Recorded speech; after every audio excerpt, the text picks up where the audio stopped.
queria que você aplaudisse o Senhor pela vida do Felipe. Pode aplaudir o Senhor pela vida do Felipe? Amém? Felipe é um filho querido dessa casa. Esse ano ele e Ana estão aí assumindo o desafio de cuidar de um PG, de discipular pessoas, né? Felipe está aqui com a gente desde o início, irmãos. Chegou aqui já tem bastante tempo, né, filho? 5 anos, olha que bênção. É o nosso tempo praticamente de existência. E ele tem nos acompanhado aqui.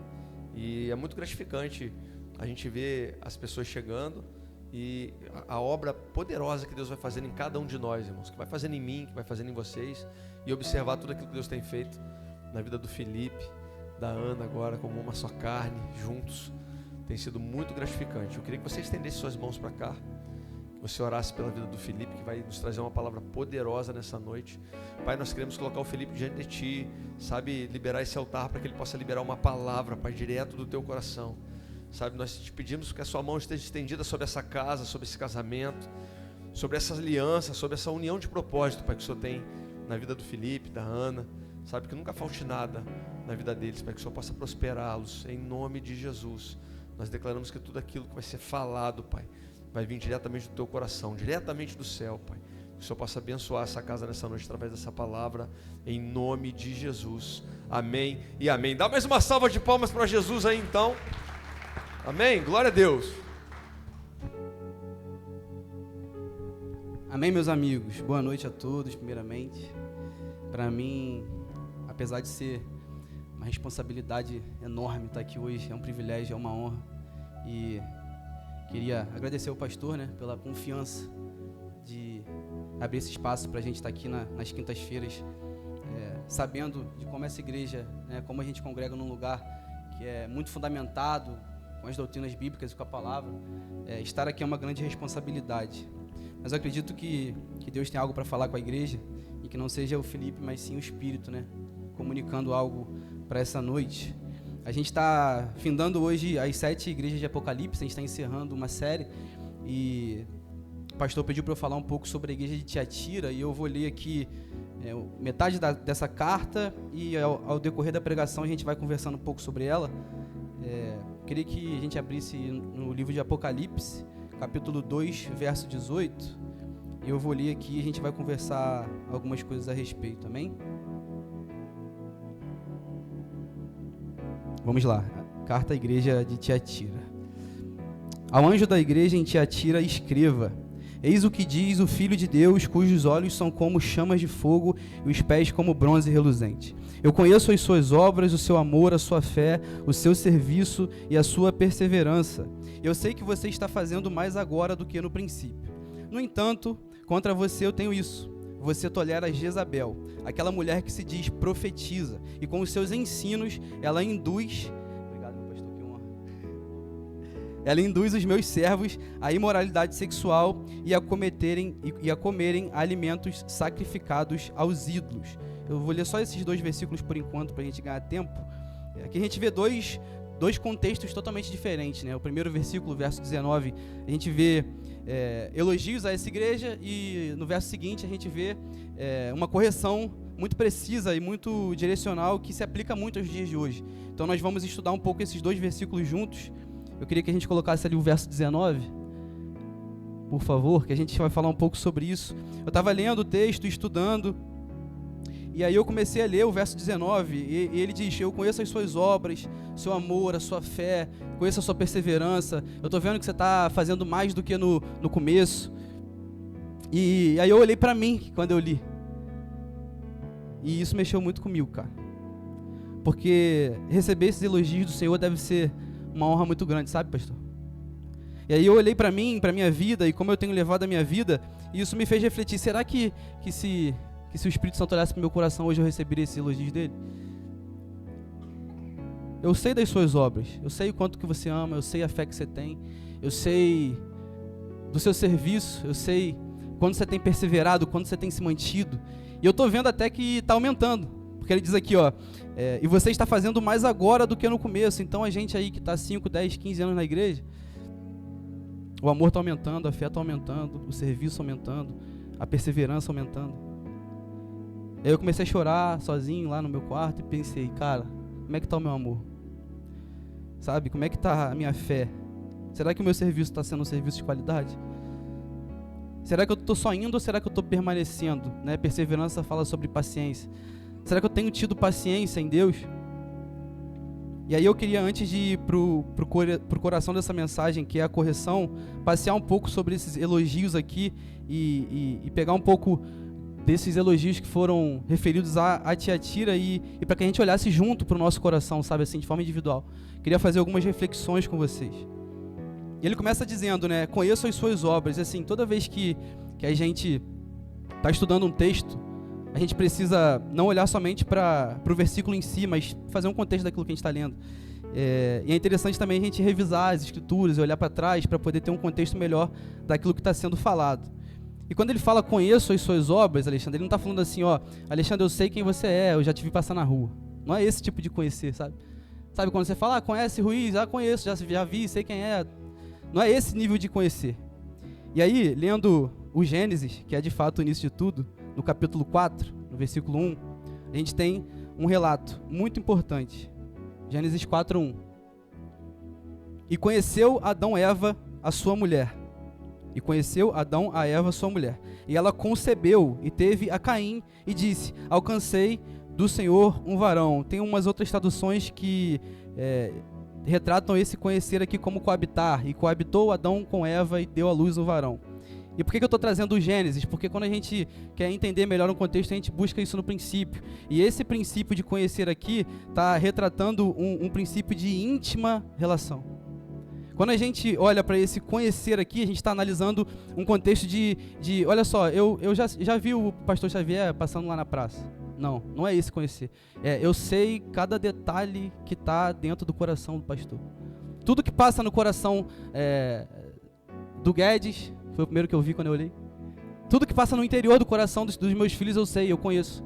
Sabe assim, é muito importante no início dessa mensagem a gente já perceber isso. Que Deus, Ele não apenas sabe quem você é, mas Ele te gerou, Ele te formou, Ele te criou. Ele preparou um caminho para você e você não está aqui à toa, porque Deus tem um propósito para cada um de nós aqui nessa noite, amém?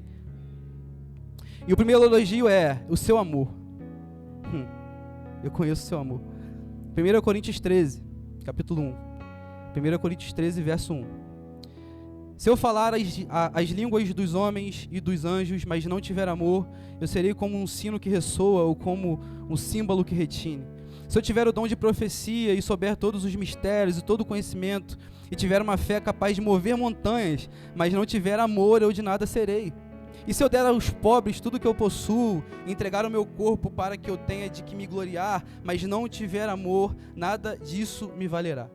E lendo esse texto, eu lembrei do apóstolo Ulisses. No dia que ele estava pregando aqui, ele estava aqui nesse canto aqui, ele falou assim, cara, o que é mais importante para o crente? A fé ou o amor? E aquilo entrou na minha mente, eu guardei para sempre. Ele falou, é o amor, cara. Porque se eu tiver uma fé, se eu acreditar muito em algo, sem um fundamento que é o amor, eu vou crer para a minha própria vontade. Então a fé sem o amor, ela faz com que eu use o meu crer em Deus para me favorecer e não para cumprir um propósito maior. E essa é a importância do amor. O amor é a base da vida em comunidade. Sem amor não existe vida, em qualquer nível de relacionamento. De que vale eu estar aqui hoje pregando para vocês? De que vale a gente estar aqui quinta-feira e domingo? De que vale a gente estar aqui no Ministério de Louvor e todos os departamentos dessa igreja? Por que fazemos as coisas? Porque amamos o Senhor. Se Jesus olhasse para o nível do nosso amor hoje, nós receberíamos o elogio dele?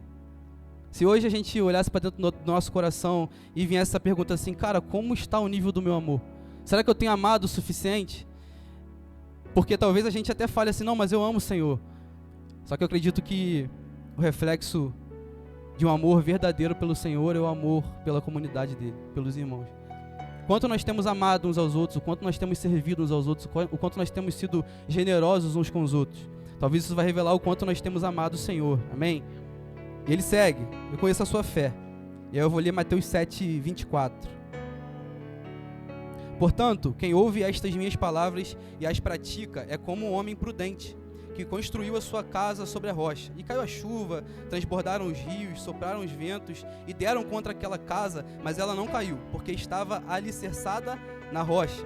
No entanto, quem ouve estas minhas palavras e não as pratica é como um insensato que construiu sua casa sobre a areia, e veio a chuva, transbordaram os rios e sopraram os ventos e deram contra aquela casa, e ela caiu, e foi grande a sua queda. Eu queria falar um pouco sobre a relação de fé, desse contexto de um homem que constrói firmado na rocha e de um homem que constrói firmado na areia. E basicamente eu tenho para mim que fé, ela tem níveis de maturação ao longo do tempo.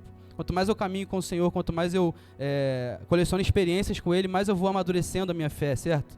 E eu acho que quando a gente está no início da caminhada, ou quando a gente ainda não mergulhou tanto assim em Deus, a gente tem uma fé que é muito voltada para o crer.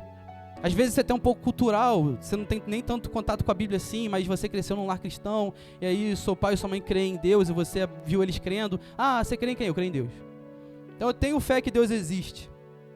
Mas eu acho que a fé que Deus elogiaria não é só uma fé que apenas crê, mas uma fé que confia, sabe?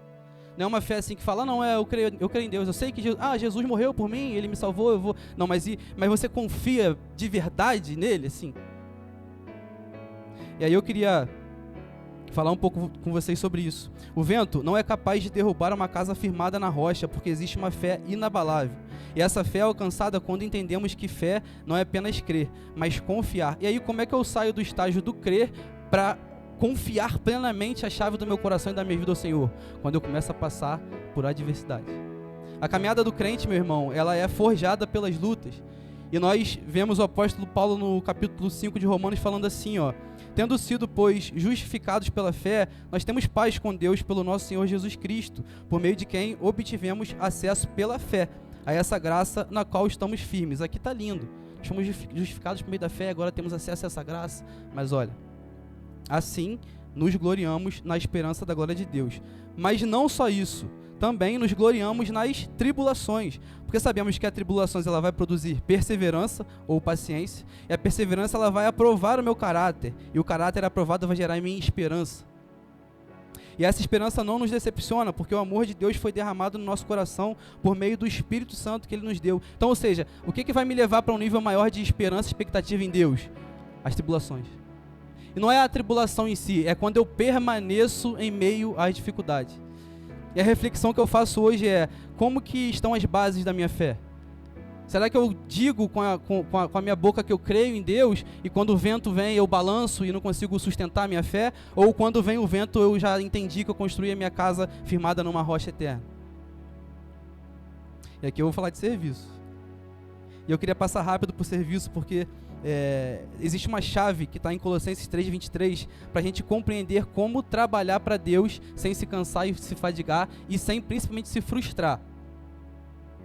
Colossenses 3:23, olha só, como é que eu faço para trabalhar na igreja sem me frustrar? Está aqui, ó: tudo o que fizerem, façam de todo o coração como para o Senhor e não para os homens, sabendo que receberão do Senhor a recompensa da herança, pois é Cristo o Senhor a quem vocês servem. A chave para nos manter firme no serviço é entender que eu não estou trabalhando para receber uma recompensa material, ou uma posição, ou um cargo, ou uma relevância. A chave para me manter firme no serviço e amar a igreja e continuar aqui servindo ao Senhor é entender que eu estou fazendo para o Senhor.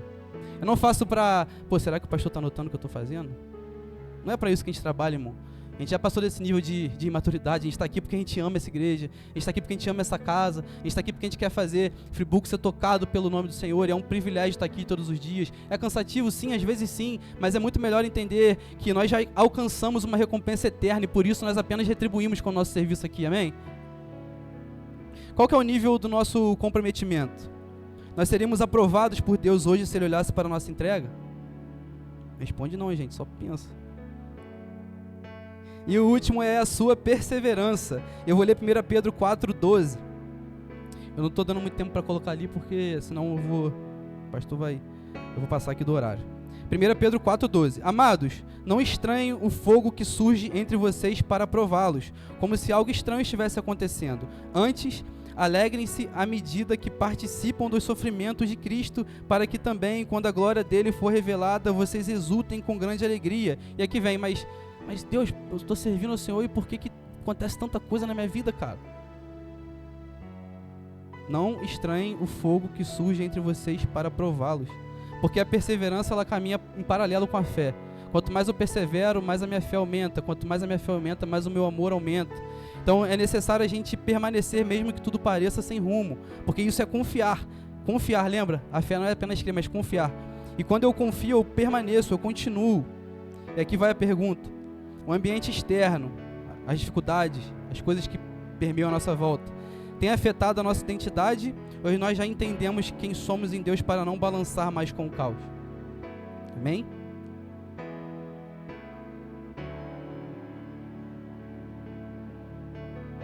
E aqui, é a última coisa que Jesus diz para essa igreja na parte dos elogios. Ele fala assim, ó: vocês estão fazendo mais agora do que no princípio. Ou seja, o amor aumenta, a fé aumenta, o serviço aumenta. Vocês estão permanecendo e a qualidade disso está melhorando. E aqui eu queria sair um pouco dos textos bíblicos e contar um testemunho pessoal. Alguns aqui sabem, né, que eu tenho avós que são pastores e eles estão no ministério aí para mais de 40 anos. Quando eu nasci, eles já tinham 15 anos de estrada. E é lá no interior de Cachoeira de Macacu. E quando eu li que vocês estão fazendo mais agora do que no princípio, eu não consegui não lembrar deles. E toda vez que eu vou lá, eu e a Ana, alguns aqui já tiveram a oportunidade de sentar na mesa deles lá e conhecer o coração deles. Eles têm aí mais de 40 anos de ministério e hoje eles já até passaram na igreja para meu pai agora é o pastor lá da igreja, lá em Cachoeiras. Mas toda vez que eu vou lá, irmão, eu volto com o coração queimando por Jesus. Eu fico me perguntando assim, são 40 anos, cara, servindo pessoas, cuidando de gente, se frustrando, já cansados, né? Assim, já foram agora mais para uma parte de intercessão, na retaguarda ali, não tá mais na frente do batente. O que faz eles ainda queimarem de amor por Jesus, assim? O que eles viram, sabe? Que eles não pararam nunca mais de amar o Senhor. E esse texto me fez lembrar deles porque eu consigo ver o amor deles aumentando a cada dia que eu vou lá. Semana passada eu fui lá, o amor era um. Se eu falar semana que vem, o amor já é outro, porque continuou aumentando. E eu fico me perguntando assim, cara, o que eles viram há 40 anos atrás, para hoje eles continuarem amando Jesus? Não tem Instagram, não tem rede social, ninguém aqui sabe o nome deles, ninguém conhece, ninguém sabe quem é o pastor Manuel e a pastora Rosária, mas eu tenho certeza que o céu sabe. Eles trabalharam para o Senhor e viu como faz sentido o serviço ser para o Senhor? Por que eles não pararam? Por que eles não deixaram de amar? Porque eles trabalharam para o Senhor.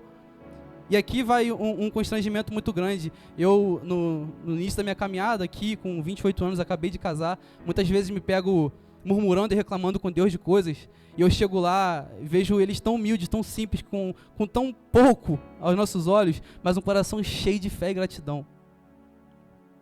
E aí é essa análise que eu queria que a gente fizesse hoje. Cara, não sei se você vai se lembrar agora de quando Jesus tocou o seu coração, assim, sabe?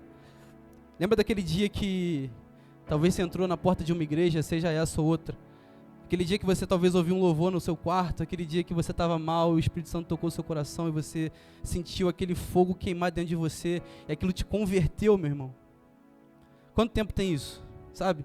Qual foi a última vez que a gente entrou no quarto, apagou a luz e botou uma música qualquer ali para tocar e aquilo ficou repetindo e daqui a pouco você nem sabia mais o que estava tocando porque estava no chão chorando e queimando de amor por Jesus? Sabe, qual foi a última vez que a gente simplesmente parou de pensar em tudo que está acontecendo à nossa volta e falou assim, Senhor, seja feita a sua vontade? Sabe, qual foi a última vez que a gente chorou aos pés do Senhor, sem buscar nada, sem pedir nada, sem falar, Senhor, amanhã eu tenho um trabalho, amanhã eu preciso de cliente, Senhor, amanhã eu preciso disso, daquilo, tem quanto... Qual foi a última vez que a gente falou, Senhor, eis-me aqui, fala comigo? Porque é isso que eu aprendo com o testemunho dos meus avós, sabe? Eles não pedem, eles entregam, eles adoram, eles exaltam o Senhor, e conforme eles exaltam, o Senhor abençoa, conforme eles entregam o coração, Jesus vai trazendo a provisão. Eles entenderam que não é aqui que está a recompensa, mas sim a eternidade com Cristo. E eu fico pensando assim, quão precioso seria se o Senhor olhasse para nós hoje e falasse assim, ó, servo bom e fiel, eu estou vendo que você está permanecendo. Eu estou vendo que o amor está aumentando, que a fé está aumentando, que a perseverança está aumentando. Eu estou vendo que você está continuando, cara. Eu estou vendo. Lembra que ele conhece? E não é aquele conhecer. Ele sabe, cara. Ele sabe a dor, ele sabe a aflição, ele sabe a tristeza, ele sabe a dificuldade. Mas ele não deixa que a gente se apresente para ele. Não tem como. Às vezes eu consigo até maquiar para o meu cônjuge, para o meu pastor, para o patrão, eu consigo fingir, mas ele conhece os intentos do nosso coração, ele sabe cada detalhe, porque ele prescruta, ele investiga o nosso coração. Então, se nessa noite aqui você entrou com o coração aflito, saiba que Deus tem visto. Deus tem visto, e essa noite é dia de renovo, de transformação. A palavra está alinhada com o que o pastor pregou aqui. Hoje é a noite da gente ser liberto, da gente ser curado, da gente ser sarado. Todo trauma, toda insegurança, toda dor. Amém, meus irmãos? E aqui a gente encerrou a parte boa, agora vamos para a correção.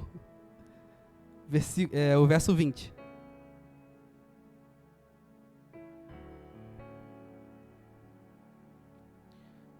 Apocalipse 2, verso 20. No entanto, contra você eu tenho isto. Você tolera Jezabel, aquela mulher que se diz profetiza. Com os seus ensinos, ela induz os meus servos à imoralidade sexual e a comerem alimentos sacrificados aos ídolos. Eu dei-lhes tempo para que se arrependa, mas ela não quer se arrepender da sua imoralidade. E antes da gente entrar no texto, eu queria trazer um pouco do contexto histórico-cultural da cidade. A gente está falando de Tiatira, que hoje é uma cidade que se encontra na Turquia, e a gente precisa entender aqui, para entrar no texto, que ela era uma cidade amplamente comercial. Ali existiam conexões de cidades entre cidades, apesar de Tiatira não ser como Éfeso, que era uma cidade muito grande, mas ela tinha uma influência comercial muito grande, tanto que os trabalhadores daquele lugar ali, todos eles praticamente estavam envolvidos com o comércio. Lã, cobre, linho, tinturaria. E por que é importante a gente entender esse contexto? Por que é interessante a gente entender que é uma cidade que era amplamente envolvida com o comércio? Porque nessa cidade existiam o que eles chamam de grêmios ou associações. Nada mais são do que, por exemplo, aqui em Friburgo, ou numa cidade que tenha o sindicato dos trabalhadores, o sindicato dos comerciantes, onde os comerciantes vão ali reivindicar seus direitos, eles vão fazer suas reuniões, eles se encontram ali para poder fazer o comércio da cidade evoluir. E na cidade de Tiatira existiam esses grêmios. Eles se reuniam ali para poder falar do comércio local e todo mundo desenvolvia o trabalho. E até aqui parece que está tudo muito legal, mas qual que seria o problema disso tudo? O problema é que aquele contexto era um contexto pagão. E cada agremiação dessa tinha o seu Deus, que era adorado ali. Nessas reuniões, no plano de fundo, a ideia era boa, você ia ali para poder fazer o seu comércio crescer, e você se envolvia. Mas se você olhasse por trás dos panos, existia idolatria, imoralidade sexual, idolatria de deuses. E é esse contexto que a igreja de Tiatira se encontra nesse momento. As pessoas iam se convertendo, elas aprendiam o evangelho, elas conheciam que elas tinham que servir ao único Senhor, só que elas precisavam estar envolvidas com essas agremiações para o comércio crescer. Por quê? Porque se você se afastasse das reuniões, se você parasse de servir aos outros deuses, você era meio que excluído, e eles começaram a ter dificuldade dentro da igreja, falando de forma financeira. E é dentro desse contexto que a gente está lendo o verso 20, onde Jesus traz essa correção. Olha, mas vocês toleram Jezabel, essa mulher que se diz profetiza. E por que Jesus traz essa correção para a igreja de Tiatira? Porque essa mulher, ela se infiltrou dentro da igreja no espírito de Jezabel. É importante dizer que o nome dela, de forma literal, talvez nem seja Jezabel, mas quando a gente olha para Jezabel de Acabe, do rei Acabe, lá no Antigo Testamento, no livro de Reis, a gente estuda a história, a gente vê que ela trouxe a idolatria para o povo, ela corrompeu o povo com persuasão, é uma mulher manipuladora, uma mulher que corrompeu o povo santo, porque ela tinha persuasão de palavra, ela conseguia ganhar você para si. Se você tivesse uma carência aqui ou outra ali, ela manipulava você. Muitas coisas parecidas com a gente vê em muitas das igrejas hoje em dia. E essa mulher atuava no espírito de Jezabel. E o ensino dessa mulher era assim, ela chegava na igreja falando assim, cara, eu quero que você seja livre do pecado. Mas para você ser livre do pecado, você precisa conhecer o pecado. E é desse jeitinho que ela falava mesmo, bem persuasivo, eu acredito. Para você ser livre do pecado, você precisa se envolver com o pecado. Como que você vai vencer algo que você não conhece? Então você precisa praticar, você precisa estar lá na reunião, você precisa se envolver, que aí você conhecendo, você vence. E aqui é muito importante a gente entender um ponto de atenção em relação à igreja, que é uma imaturidade dos fundamentos bíblicos. Porque se a gente olhar para o apóstolo Paulo, ele foi quem não só implantou, como doutrinou os gentios, e todas essas igrejas bebiam da teologia de Paulo, e a visão teológica era fundamentada pelo apóstolo Paulo. E se a gente ler Romanos 6, olha o que diz. Que diremos então? continuaremos no pecado para que a graça transborde? De maneira nenhuma. Nós, os que morremos para o pecado, como ainda viveremos nele? Então, se o ensino de Jezabel era assim, ó, vocês precisam se envolver com o pecado para vencer. E o ensino de Paulo era, nós vamos continuar pecando para que a graça aumente? Se eles estivessem afiados com a palavra do Senhor, eles iam entender que era uma heresia. Mas aí a gente começa a perceber uma falta do manuseio das Escrituras na igreja de Tiatira. E quando uma igreja ela abandona as Escrituras, ela começa a dar espaço para ouvir aquilo que não deveria ser ouvido. Aqui é um ponto de atenção, meus irmãos. Nós não podemos nos afastar das Escrituras. Nós temos que ter unção, temos que ter mover, temos que ter manifestação de poder, mas temos que ter o fundamento. O vinho sem o pão não funciona. Nós precisamos estar apegados firmemente à doutrina verdadeira do Senhor, para que quando a gente ouvir um ensino errado como esse, a gente está pronto para poder corrigir. Amém? E aí, a minha conjectura disso aqui, desse contexto, a gente está pensando aqui nos grêmios, nas associações onde a gente hoje reuniões, a gente está vendo os que estão se convertendo e saindo dessas associações, a gente está vendo a Jezabel se infiltrar dentro da igreja, e aí eu sinto que ela atuava nos bastidores, sabe assim, acabava o culto aqui, igual a gente fica trocando uma ideia e conversando, e ela chegava assim, pô cara, deixa eu te falar, Alexandre, de coração, cara, você não precisa disso tudo também, tá sendo radical demais, cara. Você tá amando muito mais a igreja. Eu tô vendo você na igreja toda semana, cara. Lá na reunião, a galera tá falando mal de você. Você tá perdendo. Tá deixando de ter moral na cidade, tá deixando de ter mais dinheiro, você tá começando a perder cliente. E ela ia nesses bastidores fazendo esse papel de manipulação, de persuasão, ao ponto de conseguir se infiltrar no coração de alguns daqueles membros daquela igreja. Por quê? Por causa da perda do manuseio das Escrituras. E aí, ela começou a influenciar aquela igreja ao ponto de corromper aquela igreja e levar aquela igreja à ruína. Então esse era o contexto da carta de Tiatira. Uma mulher que atuava no espírito de Jezabel, estava ali influenciando nos bastidores toda a igreja, a ponto de alcançar alguns corações e fazer com que eles se corrompessem com o pecado. E aí, meus irmãos, a gente tem que se perguntar, a gente precisa se perguntar nessa noite, o quanto que nós temos tolerado o espírito de Jezabel no nosso meio. Porque nós não podemos ser hipócritas em dizer que esse espírito acabou. Nós que conhecemos a igreja e vivemos tanto tempo dentro dela, nós sabemos que o diabo ele ainda tem essa estratégia de quando ele não consegue corromper de fora para dentro, ele tenta se filtrar para corromper os nossos corações aqui dentro. E aí vai do discernimento de cada um, assim, para quem que nós estamos dando os nossos ouvidos nesses dias, sabe? Quem são as nossas referências? A quem nós temos pedido ajuda? Onde está o nosso coração nesses dias? Sabe, as nossas referências são mais digitais ou mais humanas, mais orgânicas? Sabe, a gente prefere ouvir um pastor que a gente não conhece tanto ou ouvir o pastor da sua igreja local, seja qual for a sua igreja? Então assim, será que a gente tem escolhido ouvir as vozes de fora e talvez isso esteja afetando o nosso coração, ou a gente está muito bem alinhado com aquilo que a gente acredita? Porque o espírito de Jezabel, ele se importa mais com o sucesso do que com a santidade, irmão.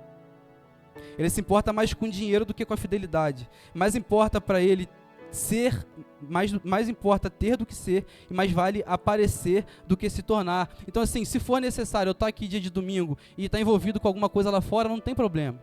Se for necessário eu vir aqui domingo e segunda-feira estar lá sendo um marido ruim, sendo um profissional ruim, não tem problema. Porque eu posso, não precisa ser tão radical assim.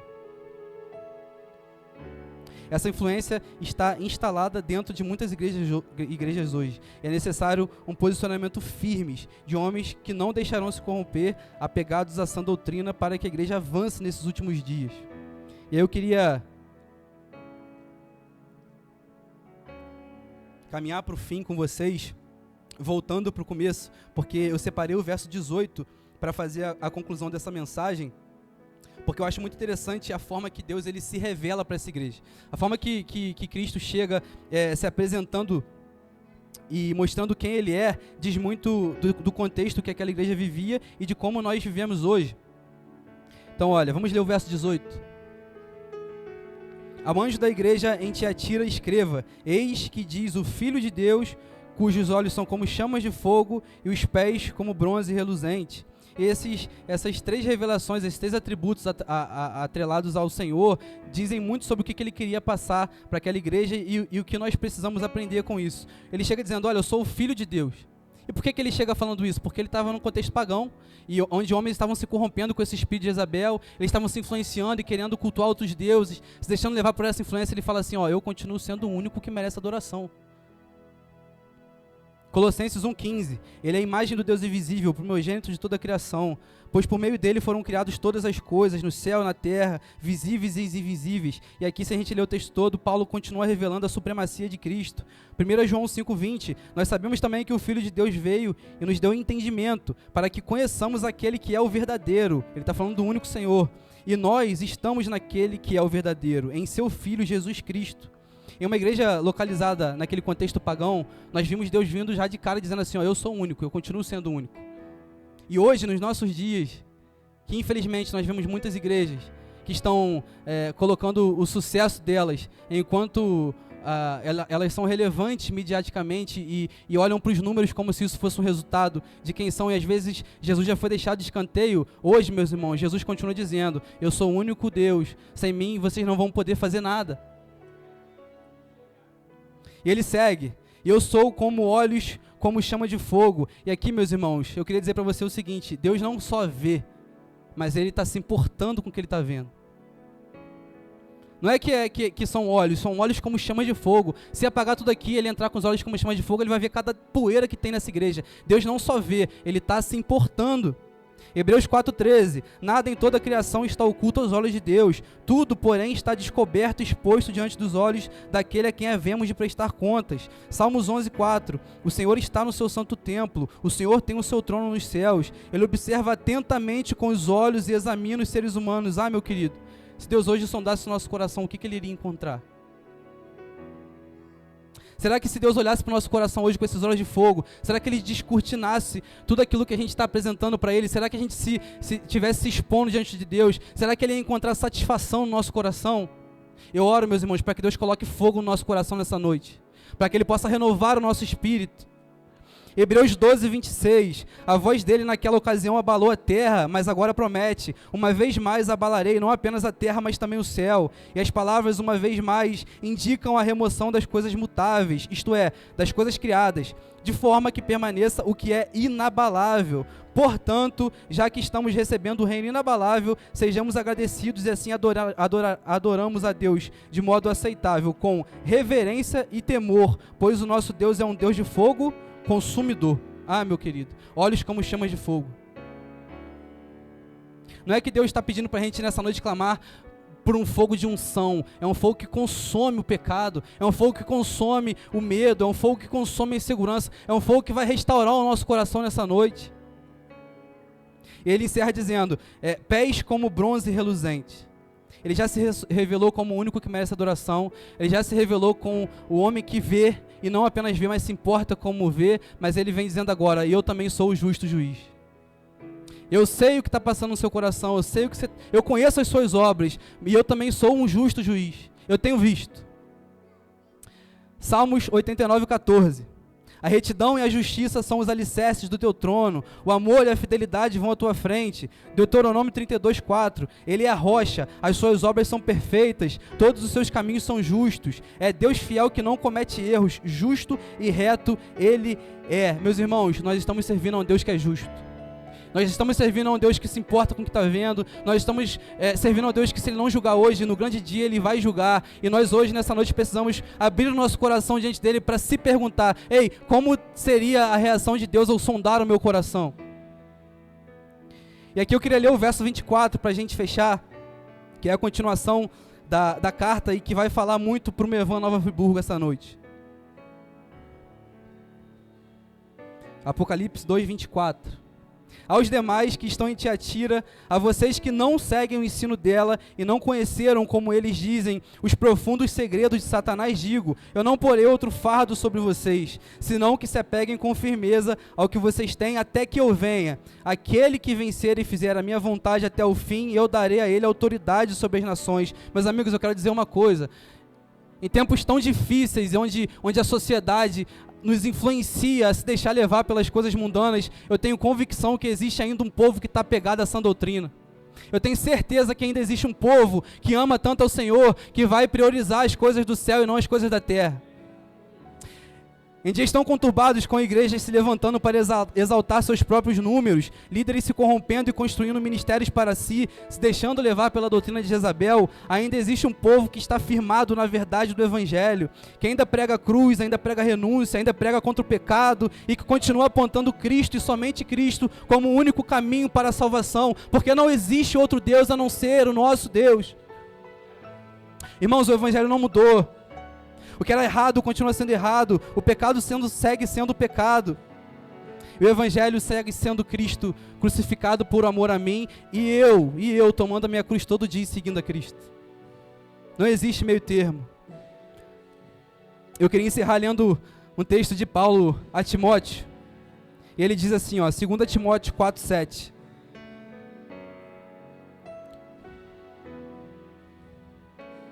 Timóteo 4:7. Eu combati o bom combate, terminei a corrida e guardei a fé. Agora está reservada para mim a coroa da justiça que o Senhor, o justo juiz, me dará naquele dia.